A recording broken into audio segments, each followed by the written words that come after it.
નમસ્તે. શરૂઆતમાં એક વાત પહેલા કહી દઉં કે હું જે પૂછું એ સવાલના જવાબ તમારે દરેકે આપવાના છે.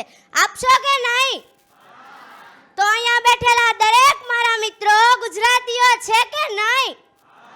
તો જ્યારે બે ગુજરાતીઓ ભેગા થાય એટલે એક સવાલ બને જ કે કેમ છો બધા? અરે અવાજ ના આવ્યો, આવડો મોટો હોલ છે. કેમ છો બધા? તો આ મજામાં અને આનંદની સાથે જ સફળતાની એબીસીડી માં બી એટલે કે બિલીવ વિશે વાત કરવા આવી છું. બિલીવ શબ્દ એ ઇંગ્લિશ વર્ડ છે જે અહીંયા બેઠેલા વડીલોને ખ્યાલ ન હોય, પણ બિલીવનો અર્થ વિશ્વાસ એવો થાય છે. વિશ્વાસ કોને કહેવાય, કઈ રીતે રખાય, કોની ઉપર રખાય, એની વિશે આજે ચર્ચા કરીએ.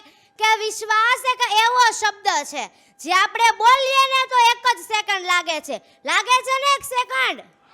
જો એને સમજીએ તો એક મિનિટ લાગે છે, વિચારીએ તો એક દિવસ લાગે છે.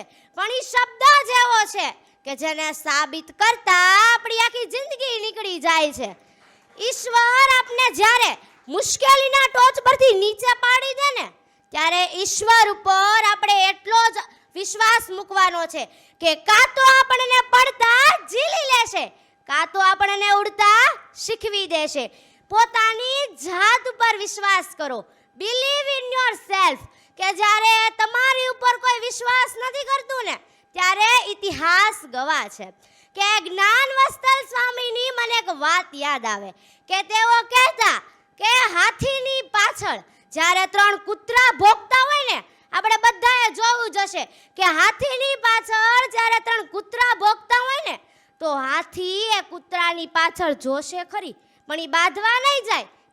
કેમ કે હાથીને ખબર છે હું હાથી છું અને કૂતરાને ખબર છે હું કૂતરો છું. આ તો સામાન્ય વાત છે, પણ હાથીની આ નાનકડી એવી વાતમાં આપણને બહુ મોટું શીખવી જાય છે કે હાથીને પોતાની ઉપર વિશ્વાસ છે કે હું સાચો છું અને જો હું ખોટો છું તો હું મારી ભૂલને સુધારીશ.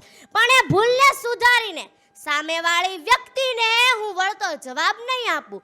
વિશ્વાસનો જો સામાન્ય અર્થ સમજીએ ને તો સાચું હોય ને એ સ્વીકારી જ લેવાનું, સાચું હોય એ માની જ લેવાનું અને સાચું હોય ને એ ધારતા શીખવાનું અને ધારવાનું બંધ કરવાનું, પણ સામેવાળી વ્યક્તિને પૂછવાનું શરૂ કરવાનું. જો એક વાક્ય દ્વારા આપણે વિશ્વાસને સમજીએ ને તો કહેવાય you can achieve anything believe એ ફ્યુટ. કે જો તમે તમારી ઉપર પૂરી રીતના વિશ્વાસ કરશો તો તમે કંઈ પણ પ્રાપ્ત કરી શકશો. જો મારા મત પ્રમાણે હું કહું ને તો સક્સેસ થવાની પ્રથમ સીડી માત્ર ને માત્ર બિલીવ ઇન યોરસેલ્ફ. કે પોતાની જાત પર વિશ્વાસ રાખો. મારા આગળના ભાઈએ કહ્યું કે ગોલ, તો સફળ થવા માટે ગોલ જેટલો જરૂરી છે ને એટલો જ પોતાની અંદર બિલીવ જરૂરી છે. કે જો આપણા વિશ્વાસમાં એટલી તાકાત છે કે નાનકડા એવા પથ્થરને અથવા તો નાનકડા એવા રેતીના કણને જો ભગવાન બનાવી દે તો આપણે પોતાની જાત ઉપર વિશ્વાસ રાખીને શા માટે આપણી જાતને તાકાતવર ન બનાવીએ? અહીંયા બેઠેલા દરેક મિત્રો મોટા ભાગના પોતાની જાત પર નહીં પણ બીજાની જાત પર વિશ્વાસ કરતા હશે. જે દિવસે પોતાની જાત પર વિશ્વાસ રાખવાનું કેળવશો ને તે દિવસે સફળ થશો. આપને કોઈ વ્યક્તિ આવે ને કહે કે તમારા નામની આગળ એ લગાડો, આપણે લગાડી પણ દઈએ. એટલી બધી કાળો દોરો નજર ન લાગે એમાંય વિશ્વાસ. નાના છોકરાઓને કાળો દોરો હાથ, માન, પગ, માન, ગળામાં બધે પહેરાવી દઈએ. લાલ દોરો તરક્કી થાય એ પણ માન્ય. દરેક વસ્તુ પર વિશ્વાસ કરી લઈએ પણ પોતાની જાતને ક્યારે કર્યો જ નથી વિશ્વાસ.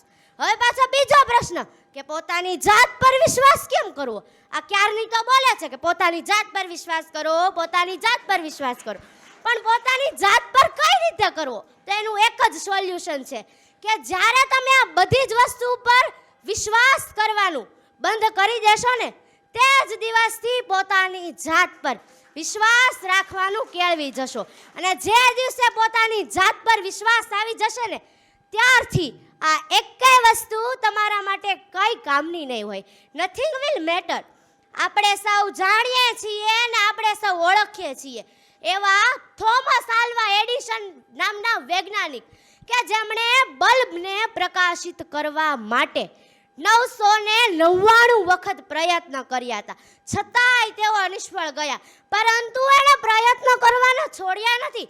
1000મી વાર પ્રયત્ન કર્યો ત્યારે તેઓ સફળ થયા. આ સફળ થવાનું કારણ ખબર છે? એક જ કારણ છે કે પોતાની જાતમાં વિશ્વાસ હતો કે હું જે બલ્બને પ્રકાશિત કરવા જઈ રહ્યો છું એ હું કરીને જ રહીશ. અને અત્યારના બાળકો 50માંથી જો ફેલ થઈ જાય ને તો બીજી વાર પ્રયત્ન નથી કરતા કે હું આગળ વધું. વાંચવા બેસે એટલે એને એટલો વિશ્વાસ નથી હોતો કે હું જે વાંચું છું ને એ મને આવડી જ જશે. આવડશે કે નહીં આવડે, આવડશે કે નહીં આવડે, આ ગૂંચવણની અંદર જ આપણે ફસાયેલા રહીએ છીએ. જી મિત્રો, પોતાની જાત ઉપર વિશ્વાસ રાખવાનું કેળવો. દરેક કાર્યની અંદર સફળ થશો. અને જે દિવસે તમે સફળ થઈ ગયા ને તે દિવસે ઇતિહાસ અને આ દુનિયા તમારા નામની પાછળ તાળીઓ પાડતી હશે. એટલે હા, તમે સફળ કાર્ય કરવા જશો ને એટલે રોકવા વાળા બહુ આવશે. અહીંયા ગુજરાતીઓ જ બેઠા છે એટલે કહી જ દઉં, ગુજરાતીઓમાં તો પહેલા જ આવે, કંઈક નવું કાર્ય કરવા જાવ બેટા આમ ન કરે, આ તો પહેલા કરતા આનો ક્રેઝ ચાલે છે, આવું કર ને, આમ ન કરે, આવું તો પહેલા કરતા નહીં, અત્યારે આવું ને આપણે પહેલાનું જૂનું કરવી, કંઈક નવું લાગશે, આવું કહેવા વાળા બહુ આવે. પણ જો પોતાની જાત પર વિશ્વાસ હશે ને કે હું જે કરી રહ્યો છું એ કેવું કરી રહ્યો છું, સાચું, સમજદાર, અને જે કરી રહ્યો છું એ સંપૂર્ણપણે મારા માટે કરી રહ્યો છું, જો એ વિચારીને એ વિશ્વાસ રાખીને જો એ વ્યક્તિ કાર્ય કરે ને તો એ ચોક્કસપણે એ કાર્યની અંદર સફળ થાય. છેલ્લે એક પંક્તિ કહીને મારી વાણીને વિરામ આપીશ કે વિશ્વાસ એક એસી ચીજ है जिसके टूटने पर कभी आवाज नहीं आती. કોઈ સાંભળ્યું છે વિશ્વાસ હોય ને આવાજ આવે એમ તૂટે તો? નો જ આવે. विश्वास जगा तू मन में, उस व्यक्ति पर विश्वास मत कर.